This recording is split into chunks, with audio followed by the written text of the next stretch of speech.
The bishop's opening arises from the first move's pawn to a 4, followed by pawn to a 5, which are among the most standard opening moves in chess. Then, white plays bishop to c4, which can take the opponent out of their opening knowledge while still being a perfectly sound move. The most common response from black in this position is knight to f6, which develops the knight while simultaneously putting pressure on the pawn on e4. Since this is the move you will encounter most frequently in games, we will primarily analyze this response. Now, let's examine the move knight to f3, which counterattacks black's pawn on a5. Black has several possible responses, but let's first take a look at one of the most surprising ones, bishop to c5. Interestingly, bishop to c5 is one of the most commonly played moves in this position. However, despite being a standard-looking development, it actually leads to a terrible position for black. In fact, black has no idea how much they are about to suffer in the next few moves. At first glance, this setup resembles the Italian game, where both sides develop naturally. However, in this specific position, the usual ideas do not work for black. First, you simply capture the pawn on e5, thanking your opponent for the free material. At this point, black will realize they cannot continue mirroring white's moves. If they attempt knight takes a4, it immediately loses because of knight to e5, which not only recaptures but also puts pressure on black's pawn on f7, creating serious tactical threats. Black must defend the pawn on f7, or else you will simply capture it with either the bishop or the knight, both of which would be devastating. To keep the pawn safe, black will most likely choose to castle, thinking that they have solved their problems. However, this is far from the end of black's suffering. You continue with pawn to d4, attacking the bishop. As the bishop retreats, you unleash another unexpected tactical blow. Knight takes f7. This is a move black never saw coming. By sacrificing the knight, you are now forcing black's king into the open. After the king captures on f7, you play pawn to a 5. Black appears to be holding on, as nothing seems immediately lost. However, in reality, their king is completely exposed, and you are ready to continue your attack. On the next move, you can intensify the assault with queen to f3 or queen to h5, bringing another piece into the attack and leaving black in a hopeless position. At this point, you have a winning position, and one of the funniest and most commonly played lines continues with knight to d5. You follow up with queen to f3, delivering a double attack on both the king and the knight, similar to the well-known fried liver attack. The attacking patterns remain the same. Black is completely on the defensive.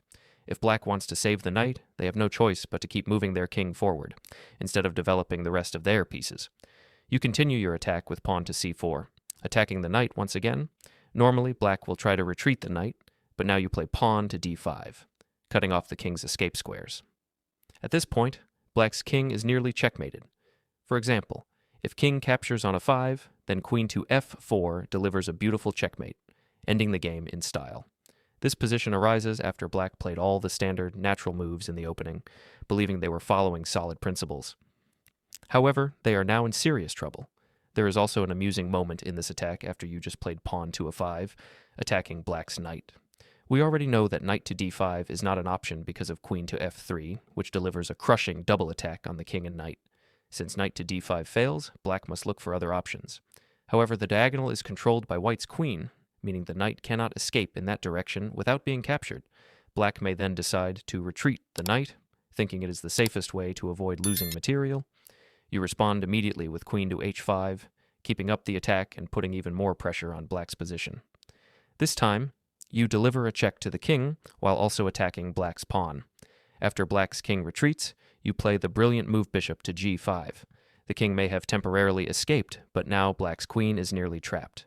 With no good squares left for the queen and facing a significant material loss, black is practically forced to resign.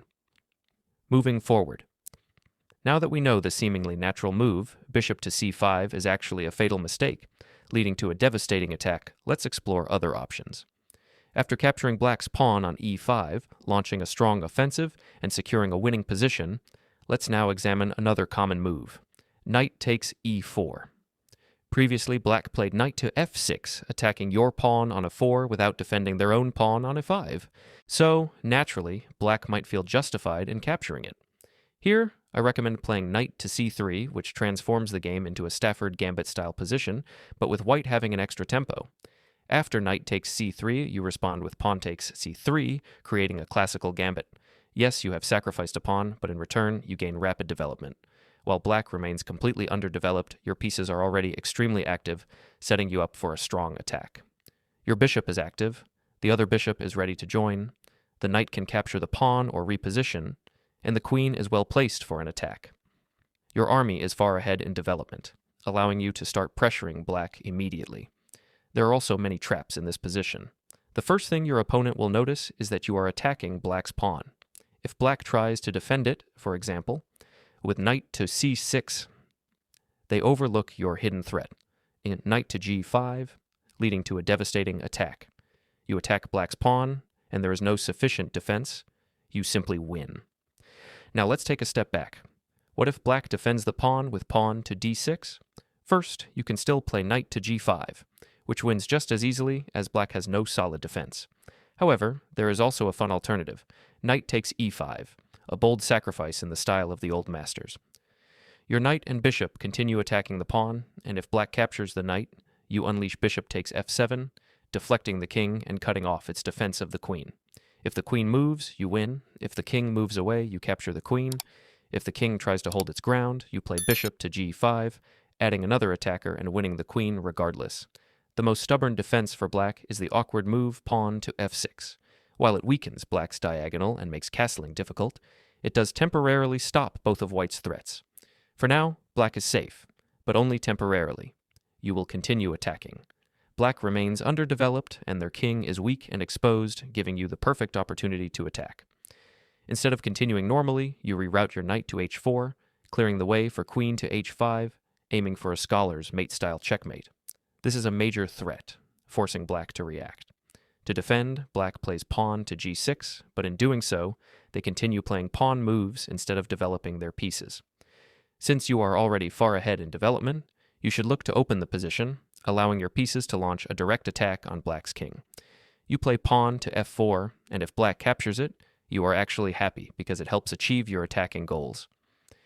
What makes this position so powerful is that black can easily go wrong, as many natural-looking moves turn out to be major mistakes. For example, if black plays pawn takes f4, it is very risky. You don't even need to recapture immediately. You can simply castle.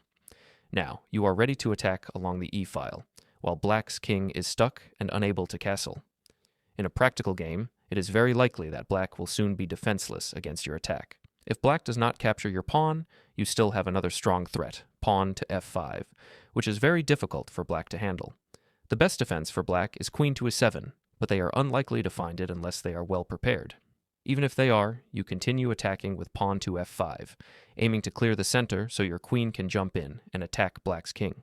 If black tries to stay safe by playing pawn to g5, attempting to push your knight away, you don't retreat. Instead, you play queen to h5, delivering check. The king is forced to move, which is already a huge advantage. Now you play a classic tactical move, knight to g6, taking advantage of the pinned pawn. This move also forks the queen and rook, guaranteeing that you will win material. If black captures your knight, you simply win the rook and continue your attack. Thanks for watching.